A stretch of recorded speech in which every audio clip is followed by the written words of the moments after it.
Good day mga ka-sports natin dyan. Ngayon na araw na ito ang laban ng Creamline Cool Smashers kontra sa Akari Chargers. Sino ang magtatagumpay? Queen Ivy Lacsina versus Queen Darna Gemma Galanza. Mainit ang salpukan na magaganap lalo't ngayon ay maraming ngang mga prediction na naman ang mga fans ni Ibiang na magtatagumpay daw ngayon na araw dahil mas malakas daw ang kumpiyansa ng nasabi nating Akari Chargers sapagkat natalo nila ang Choco Mucho.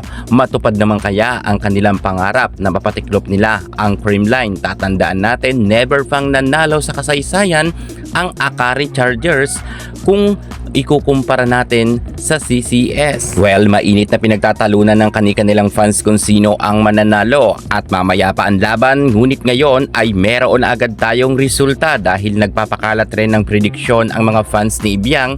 Gagawa na rin tayo ng prediksyon kung sino ang magwawagi.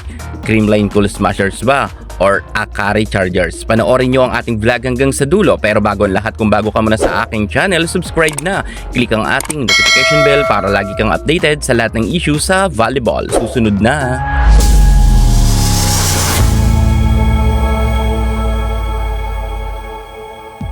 Buhay na naman ngayon ang mga fans ni Ivy Lacsina at nagpapakalat na nga sa Philippine Volleyball ng mga pahiwatig at mga patutsyada sa Creamline na mapapatiklop daw di umano ng Akari Chargers. At marami pa nga mga nagsasabi na laglag daw talaga ang CCS. Well, dahil alam natin na ngayon na nga ang salpukan ng Creamline Cool Smashers kontra sa Akari Chargers at pinipili talaga ng mga fans ni Ibiang na di umano ay mananalo ang team ng Akari. Well, kami naman ay nirerespeto namin ang inyong opinion, pero eto naman ang aking restback para sa mga fans nga ni Ibiang. Para sa amin naman ang Creamline Cool Smashers dahil natalo nga sila sa Petrogas Angels.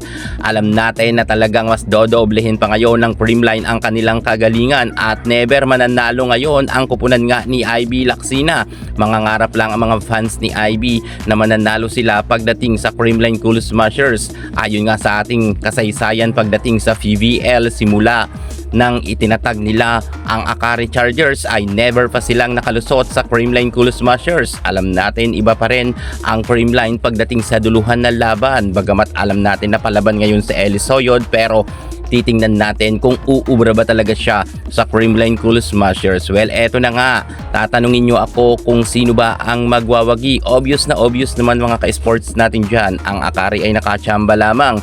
Mas malakas pa rin ang Creamline Cool Smashers kung ikukumpara natin sa Akari. Kung kaya ang Akari ay walang tsansa nga na manalo mamaya sa kanilang laban kontra sa Creamline Cool Smashers. Kaya ang resulta pala ngayon ay congratulations agad para sa ating Creamline team dahil sila nga ang magwawagi. Marami pang kakainin bigas ang kupunan nga ni Ivy Lacsina bago nila matapatan ang kupunan ng ating Queen Gemma Galanza.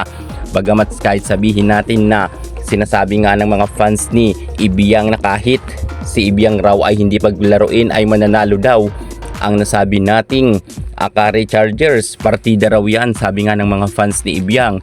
Pero eto naman ang ating hamon, kahit ibabad si Ivy Lacsina, alam natin na talagang talo sila ng Creamline. Huwag na kayong gumawa ng issue dahil mamaya ay magsisiiyakan nga ang mga fans ng Akari Chargers dahil ang Creamline pa rin ang magtatagumpay hanggang sa dulo.